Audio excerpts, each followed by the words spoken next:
about 5 years now, and the reason I became involved in this issue, seeing the trailers go by all the time really touches my heart. Once I learned everything that was happening to the horses once they're tagged for slaughter, it's just an unacceptable end for such a noble creature. The horses are very sacred to a lot of Native tribes because they were medicine. We had this connection with the horse, their spirit. We could feel their spirit, and we respected their spirit because they were here by the Creator to use a horse in such a way, not to abuse them.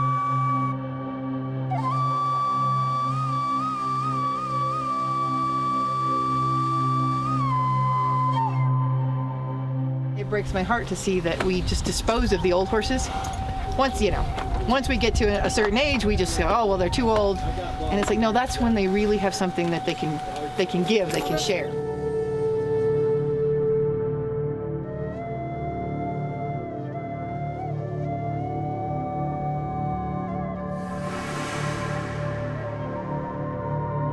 As you can imagine, conditions are very, very bad.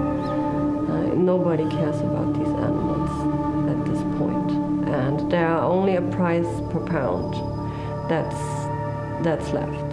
And the skinnier the horse, the poorer quality the horse, the less money is in the horse. So these horses are just treated with no dignity, no respect, nothing. They're treated like they're already dead. Open mind and a very open intelligence about it so that you can be very pro-horse and realize that shutting it down at a very local level does not shut down the problem. So we need to really look at this as a holistic issue and really fight it from a lot of different angles.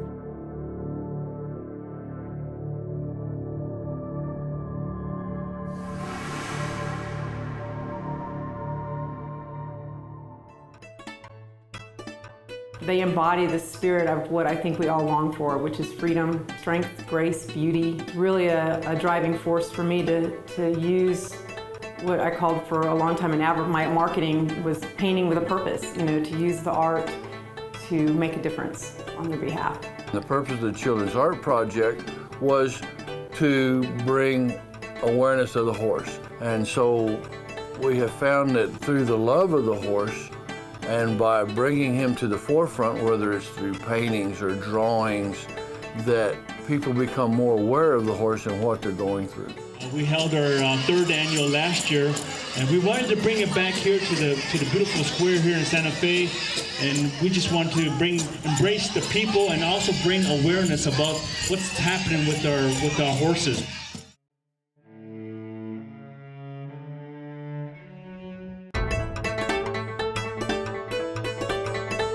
Was a skull of a horse. Amber told me this skull was found in the creek bed near the holding pens on the border, and I named her Spirit to represent the spirit of all the horses that have endured this horrible ending. They are abused, they are slaughtered awfully, and I don't know what else to say except somebody, the citizens of this nation, have to help them.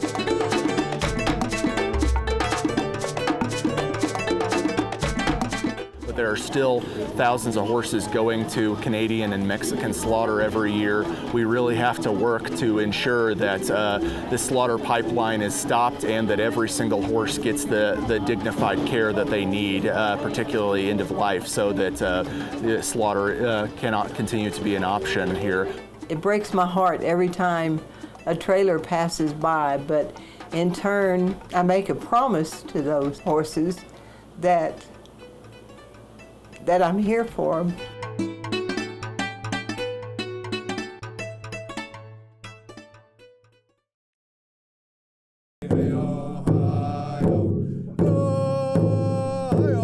Today we're gathered together as tribal members and with the community, both the native and non-native community, to cleanse this place.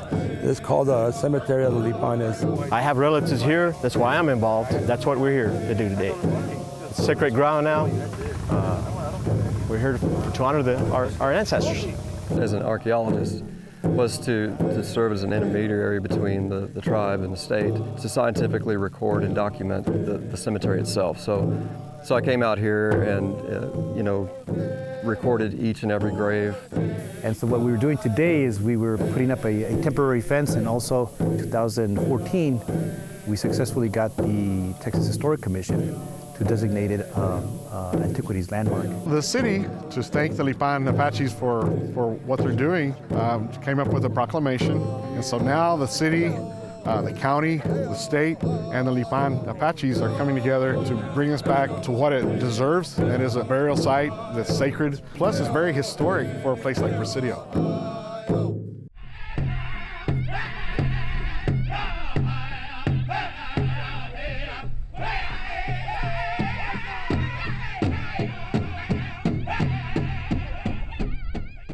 The museum has been open for 18 years. We were founded in February 2001 in Fort Worth, Texas. And our mission is to educate the population about the history of the forgotten cowboys. And when we say forgotten cowboys, we mean Black, Hispanic, Native American, Asian cowboys. Because a lot of folks did not realize that they were a large part of development of the West. And one of the things that I try to do as a historian and here at the museum is we try to separate myth and folklore from the real story. We cover all genres of Western history and culture, all nationalities, and the practices that they had in the past and how that brings them to the present. We do a rodeo twice a year. One during the historic stock show, which is always on Martin Luther King's birthday. And then we do one during the summer. The fourth Saturday in July is the National Day of the American Cowboy.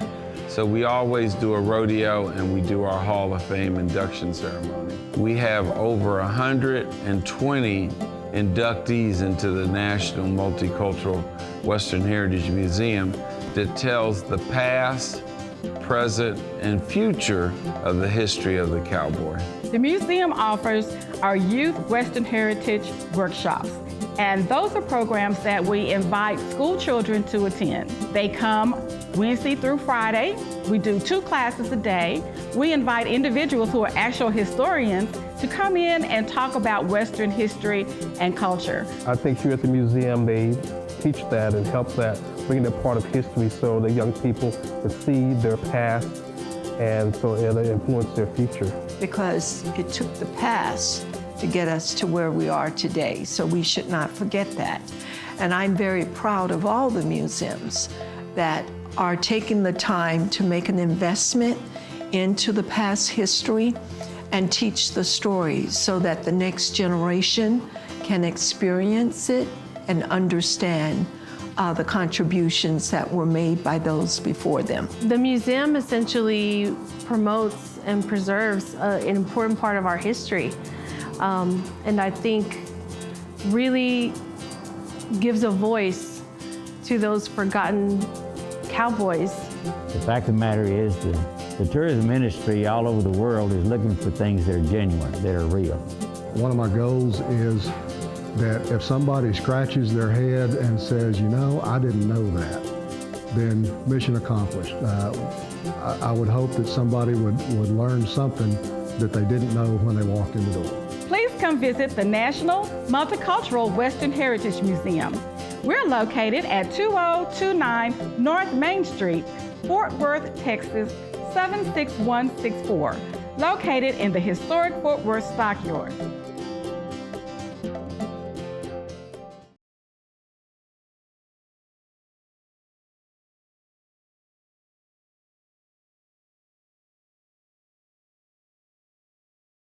Fort Davis is a small West Texas town with beautiful scenic mountain views and historic charm. Hardly the place that you would expect to celebrate Black History Month. But tucked away between the Davis Mountains is the story of the Buffalo Soldiers.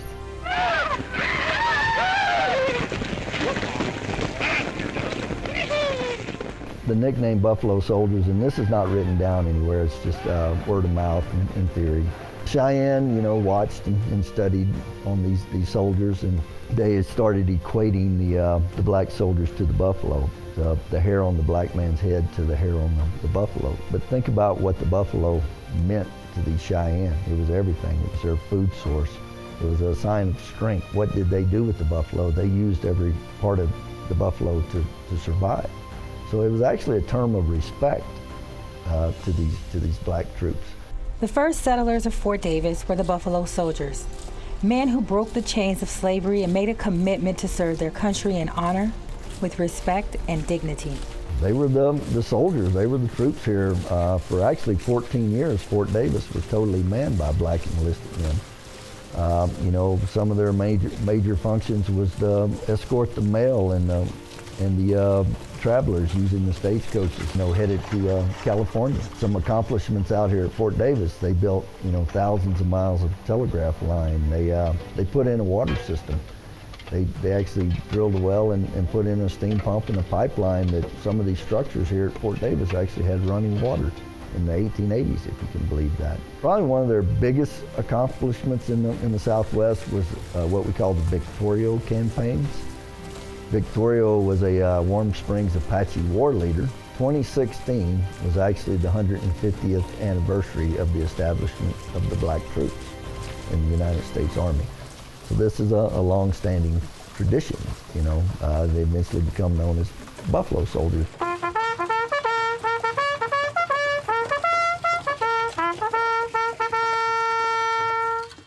Amongst these Buffalo Soldiers was 2nd Lieutenant Henry Flipper.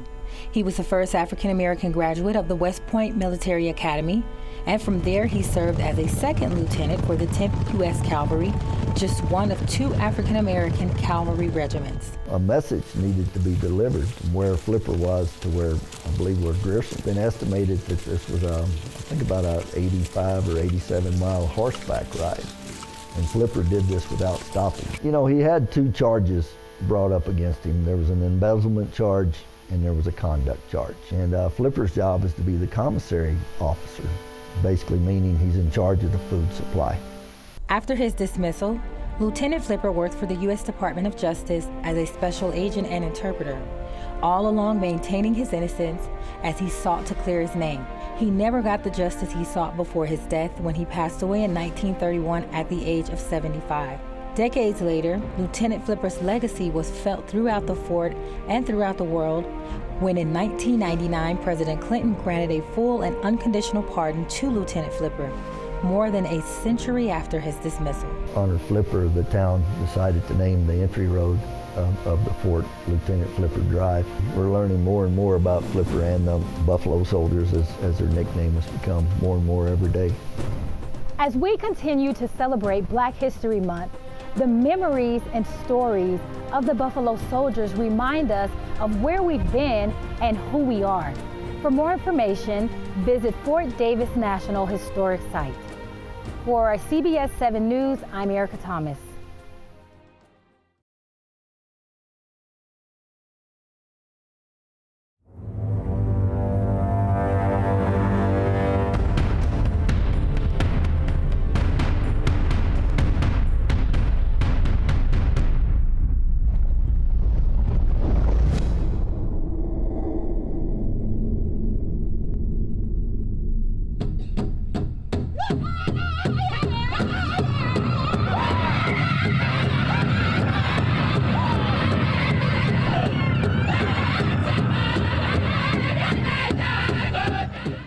What do you do when something comes and invades your home? Do you just sit there and not do anything and just let it come in and, take over? Or do you take a stand in any way you know how to stop this invasion?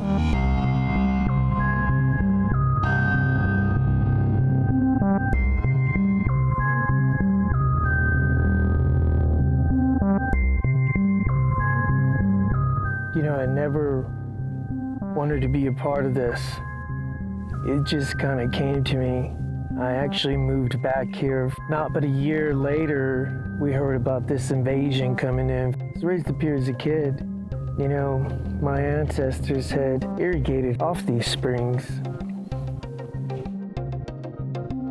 You know, this land is sacred, has always been sacred to my ancestors.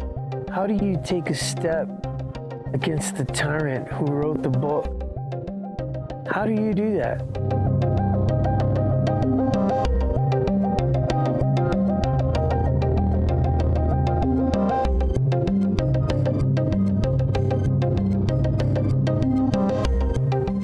In 4 years, it's done so much that it's pretty unbelievable.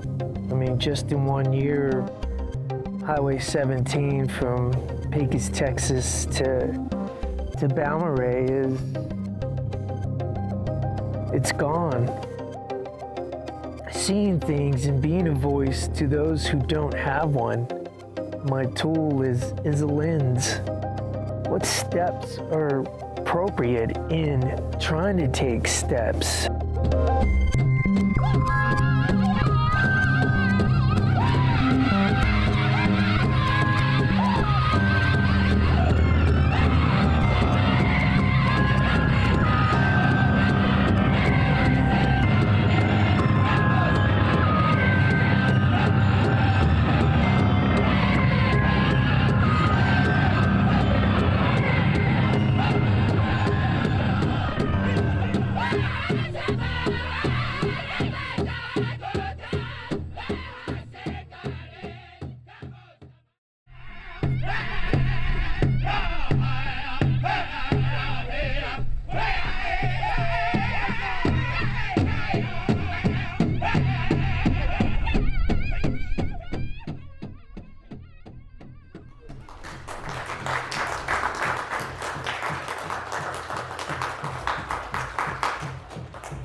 projects that we are working on, we like to help and express the people and the communities there that helped bring the land alive. At this moment now, we are just waiting to see what would happen with the government, and we're hoping in some grace that this new king that is crowned would either do something or help us in any way, and not only us but other nations. We do understand now that some of us didn't want the casinos, because all the casinos did was come from underneath upwards. So it's polluted even our greatest elders. So a lot of us have stepped back from what they call traditions, and we've gone back to our roots, where we practice different traditions than those that are being practiced now. These films I showed were basically there and what's happening in our communities. Right now in the moment, there's times where there's hope, and there's times where there's nothing. But all we know what to do is to stand steadfast and keep moving forward to what we need to do and who we need to be. And when I grew up, it was not nice. It was not great to be a colored person. We were called pretty nasty names, and even our ancestors and parents did not wish to be who they were. I grew up in that era where it was not nice to be that. Now it's evolved into something different. Now people of color seem to be accepted in the world now. And to me, that is finally something that should have been done a long time ago. And people of different likes and beliefs are being accepted now. and given an opportunity to embrace and be who they are. I started my career playing music. I lost a brother at a young age, and I didn't realize that I could create a song, scream it, and people would stand up and cheer.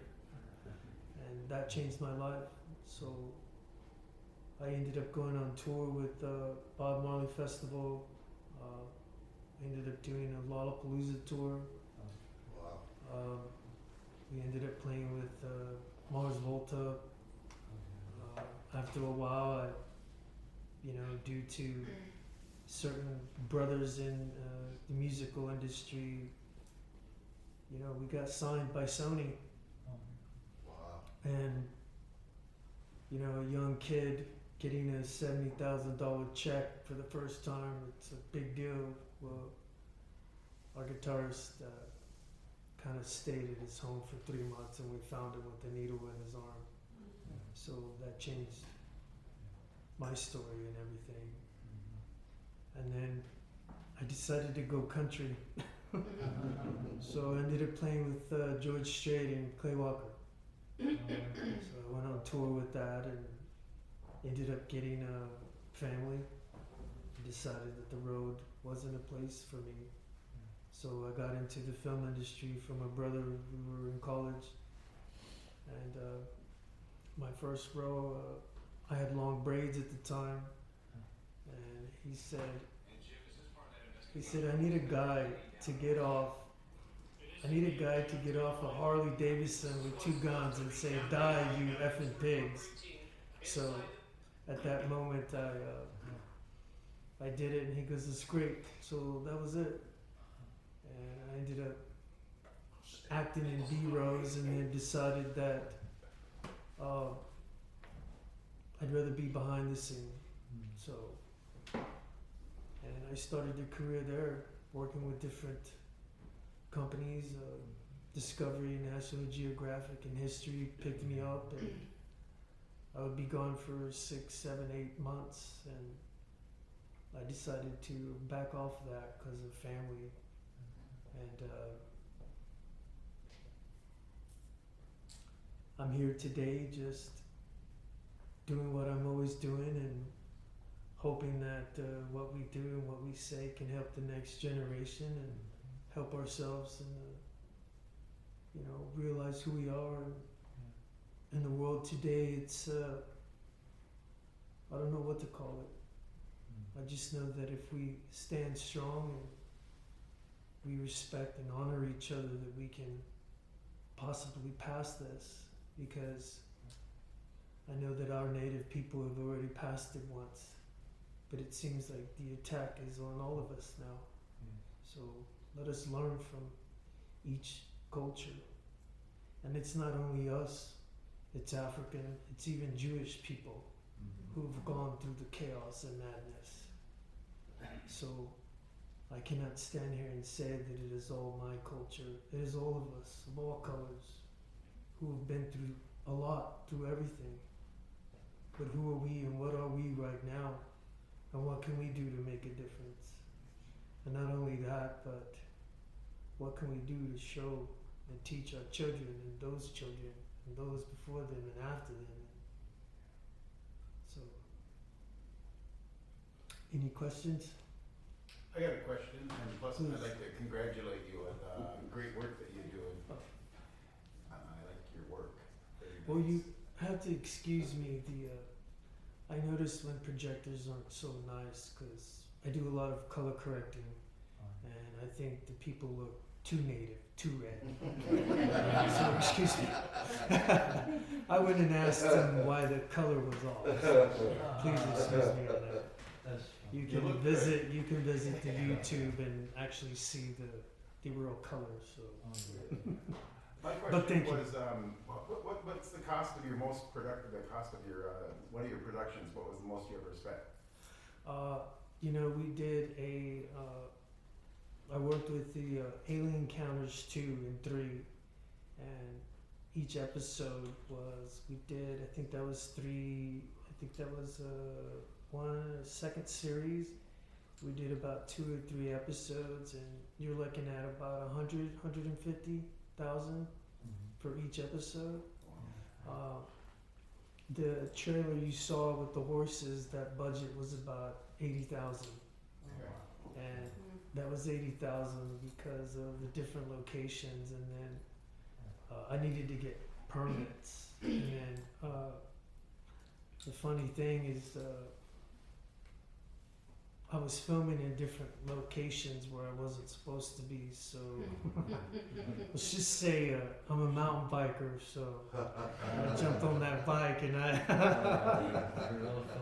yeah, so you do a lot of guerrilla, how we call it guerrilla warfare, right? So there's different situations where, but I'd say big budgets, it's at least 300,000, and that's with the full crew and everybody involved.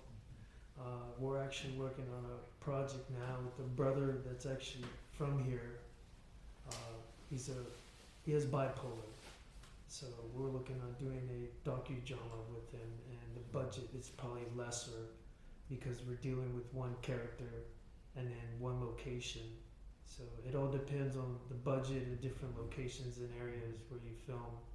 So thank you. Yep. Yes. I have a couple different questions. One is, where can we watch more of your stuff in like full?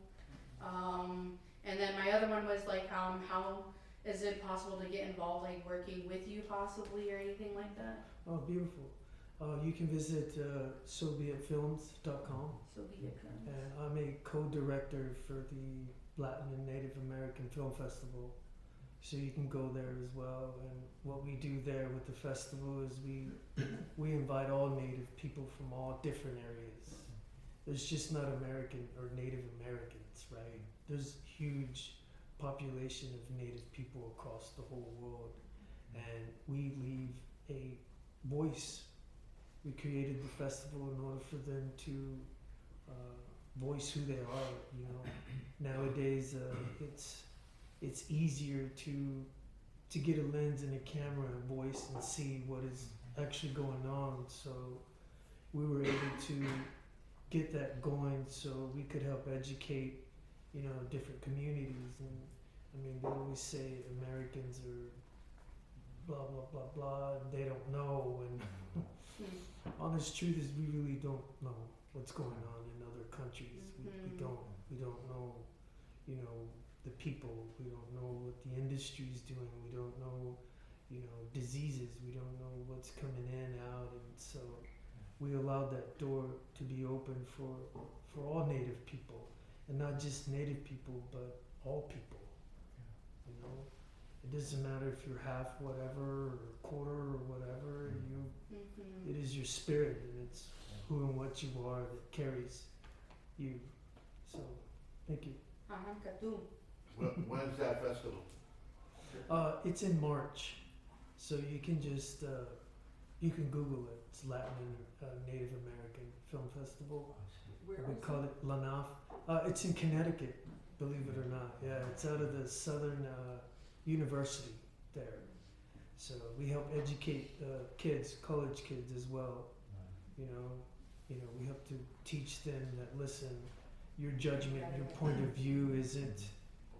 It's what you're taught here in your own social consciousness, but there's another consciousness out there that you're not quite aware.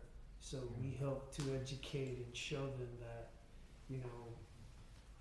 I was in Africa shooting a film, and honestly I cried because I didn't realize, but there's kids over there that never ever had a pair of shoes. They're 10 years old, never had a pair of shoes, and they didn't have nothing. These kids fight every day just for food, and I had to put the camera down and go sit in a corner, and I mean, we were really spoiled. Oh yeah.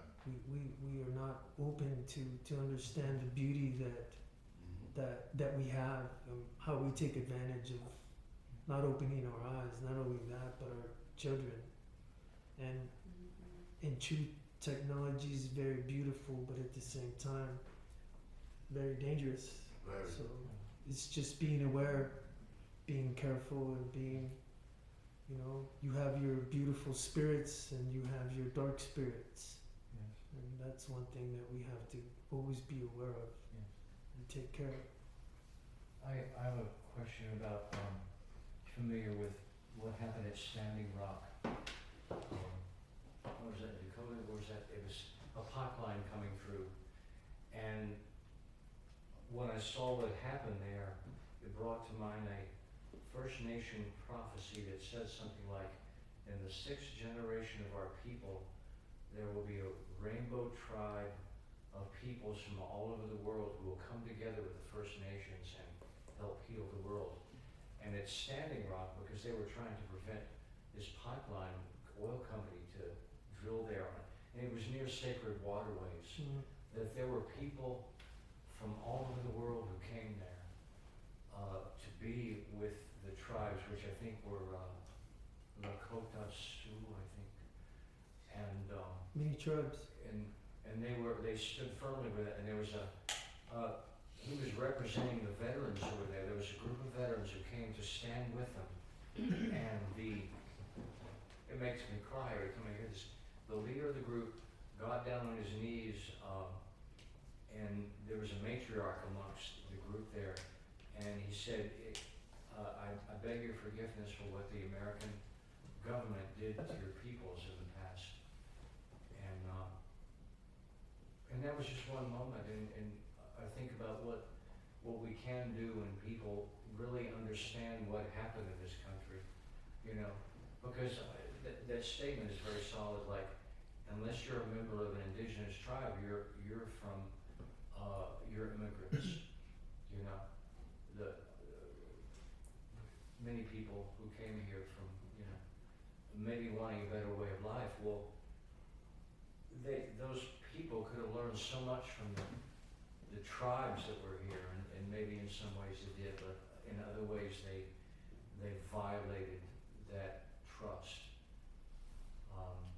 It could have been, I think, you imagine if this country had been living sustainably from those lessons way back, then that oil would have been left in the ground, and all those ways of being sustainable, using everything, and respecting the earth would have been, I think, honored. Interesting. Thank you for your films. They were very eye-opening about just some part of the history there. I'll share an insight. I'm not really supposed to say this. Which one? Me or? So, I want to share an insight. You're gonna share something. It is said in the old traditions that any culture that suffers is a debt that we owe to another culture in another past life. Not a lot of people say that, nor do they believe it, and you tell many native chiefs or wannabe chiefs that, and they will insult you. But in truth, it has been documented that we are simply paying a debt that we did to someone else. And it is said not to feel sorry for us, but to allow that debt to be paid. For once we are done here, we can wipe that off of us and say thank you for allowing us to pay our debt for what we have done. And to us, there's always a balance in everything. No matter what you do, there's a choice and there's a consciousness. Do I, don't I? What do I do in that one moment? Do I get angry? Do I spit in that person's face? Or do I stop and say, I do not know you. Maybe you lost someone in your life, or maybe you're going through something. Who am I to give back to your anger when I do not know you? When, if you take a moment, you would realize that the person is only in pain. And if you took the moment to really embrace that, you would understand. And instead of reacting the frequency of energy that they give to you, you stop it and you open your eyes to realize and see, what is this? And in truth, we always see people and spirits as, who were they in another past life? Did I hurt you or did I not? Another story there was a child in a barber shop, and my father went in, we went in, and this little boy, Caucasian boy, came up to my father and gave him a bottle of water and said, "Here you go." And gave him this water. And my father looked at him and he said, "Why are you giving me this?" He goes, "I promised to give you this water." So we asked one of the elders, and apparently in the dream, it explained that they were caught in a hill. And those two were on this hill and there was water around them, and they were starving them to death, and the enemy was around. And those two, all they thought was, all I want is water. All I want is something to drink. So I share that with you. You can take that whatever you want. But that is how we know. And we can ask in dreams, and they give it to us. They show us. So please. I was gonna ask, I noticed the last film was one of your films. Was that more of like a prayer, in a way? I just noticed the dancing and also you meditating by like the ocean and the river, or the river. I think that was a river. You know, what exactly were you wanting from that? So we do not pray, by the way. We do more of a meditation. Many tribes do say that they pray. The word pray came from a belief system. It was a European word. Now, the European word carries a frequency of energy. The word pray means a false frequency to a false image. So we as a tribe do not say that. Other tribes do use that word. We don't. We say either in meditation or in statement. What we do is we always give thanks. When I get off the plane and I came here, I stick my hands into the earth and I say thank you. And I don't know if any of y'all noticed, but that is a beautiful tree out there. So I'm a tree hugger. I hug the tree. And I said thank you. So yes, I always give thanks. I'll share something else. Next time you decide to go and you're by a fruit or you're by a plant or anything, don't just pluck it. And don't sit there and just take it. You ask. Ask it. May I have this? I see your beauty and I respect your beauty. And I promise you, if you do that, the wind will blow and you will think about me and you will say, and that is my gift to all of you. We do not ever take, we ask. And then to us, tobacco has always been sacred. For if I ask and take an apple, a pear, pecans, whatever it is, I leave tobacco and say, thank you. I give back, I do not take. We are a civilization that takes, me. And we're very, very disposable. We do not take anything as a piece. I had a great elder who had a pair of shoes that even my father was old as my father. But he loved those pairs of shoes and he kept those, and to this day they're great shoes. It's unbelievable. And now we should always ask, no matter what we do, no matter where we're at. Always honor and respect, because one thing we always understand in many native tribes is that we are a piece of everything, as everything is us. I am the great Mother Earth, as the great Mother Earth is me. And if we understand that, then all I'm doing is hurting her and myself. Not only that, but our children. And the children are the important ones. We help to educate them.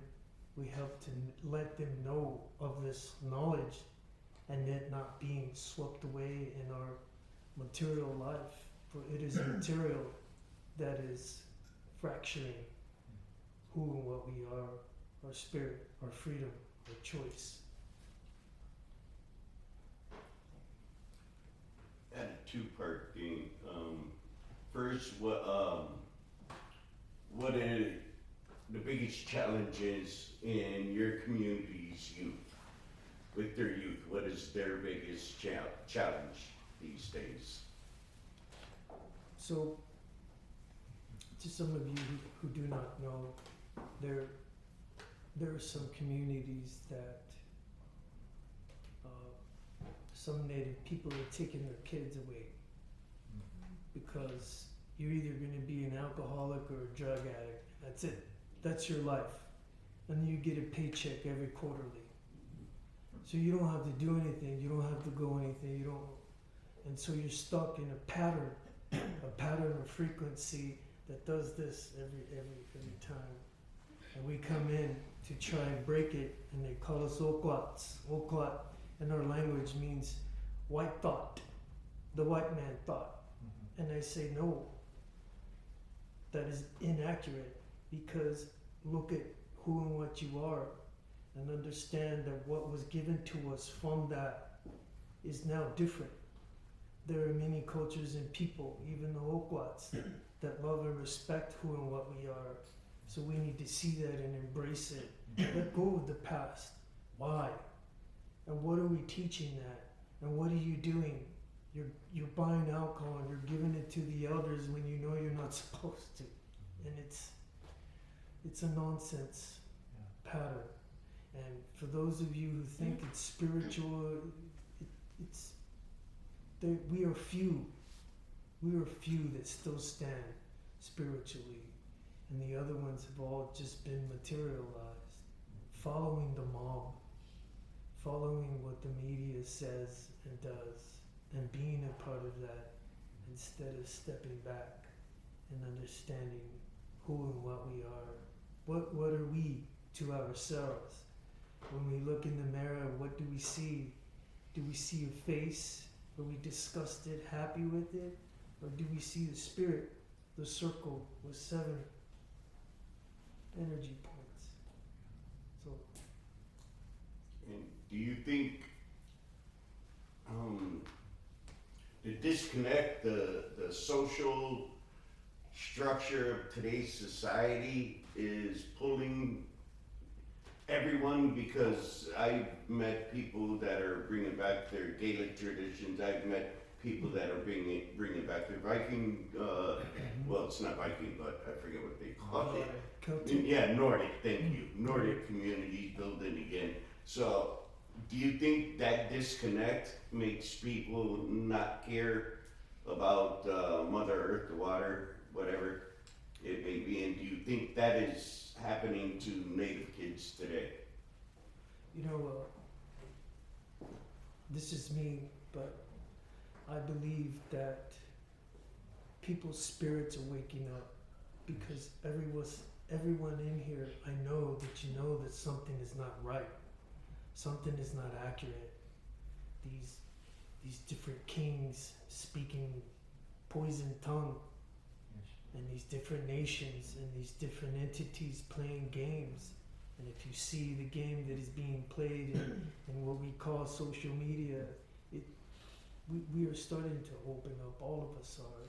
And some of us are there to say enough is enough, and there are some that are following it. And now is the most crucial time to not only educate and help our spirit and bring back our traditions, that if you look at the truth, all of our traditions are all the same. They're all one. You look at it. You go back, the Nordics, the Celtics, the Hindus, all those brothers and sisters. If you look at the same principle, it is all about honor. It's all about one creator, and it's all about understanding that this earth is alive and she is helping us. So hopefully that answered. Thank you very much.